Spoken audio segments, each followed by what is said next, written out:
Nung unang beses mong nabuntis, ginusto mo ba?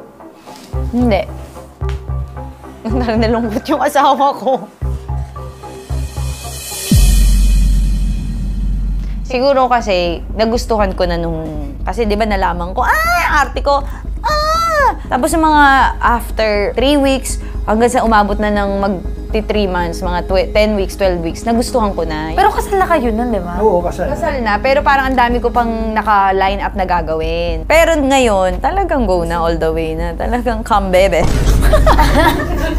Nagtago ka na ba sa akin ng hinanakit mo about sa ating dalawa? Hindi. Parang lahat nasasabi niya. Oo nga. Tsaka honest siya. Ha?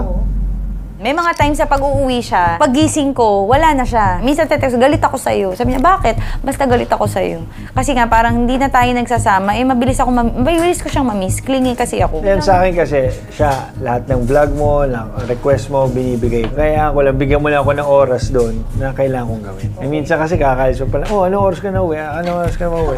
Nalulungkot ako, naiiyak ako, mamimiss kita. Ano ba yan? Magkasama pa lang tayo. May isang beses pa, di ba, Mikey, ang OA ko? Mikey, please. Doon ako na patunay yung mahal ako ng asawa ko. Sabi niya, bakit? Hindi ko na lang kaya, hindi ko bukas umuwi. Please, maawa ka, please. Sabi niya, sige, uwi na ako bukas. Di ba?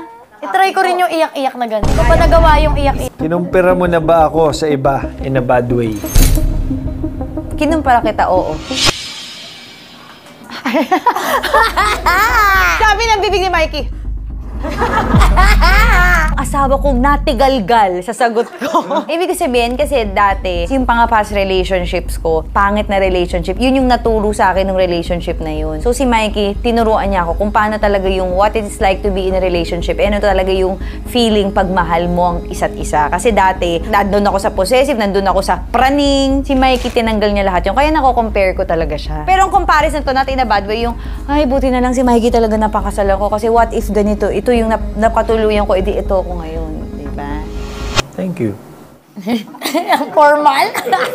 Okay, basa. Naisip mo na ba tumigil ako sa politics? Yes. Gusto mo? Sige, yun muna. Ayan, para may follow up na agad, wala pang sagot. Gusto mo? Inisip ko kasi may mga times na katulad ngayon, halos 2 buwan na, nagkikita na lang tayo, week out, 1 a.m., 2 a.m., alis siya 5 a.m. Pero nakikita ko kasi talaga sa puso ni Mikey, enjoy siya sa ginagawa niya. So hindi niya ako pinipigilan sa trabaho ko, so hindi ko siya pipigilan dyan. Pero naisip ko, what if hindi niya gawin? Nakikita ko na malulungkot siya eh. Hindi, alam ko na yung sagot. Okay, happy na siya doon. Na-attract ka pa rin ba sa iba? Sila na-attract sa akin, ako hindi. Yes. Kasi pag artista Hollywood, oo. Pero kinausap ko si Mikey, di ba sinabi ko, si Brad Pitt, pag talagang inano ko, baka payagan mo na lang ako.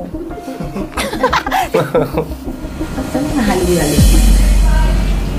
Hindi, si Catherine naman, yung personality niya, hindi siya yung parang maglalandi na ibang lalaki. And yun yung pangarap ko noon na mapangasawa. Pero kasi hindi mo naiisip sa kanya yun, despite ng sobrang extrovert niya. Nung nakilala ko siya, tagal na yung magkausap.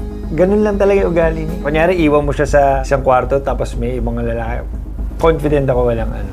Hindi siya ganun type na tao.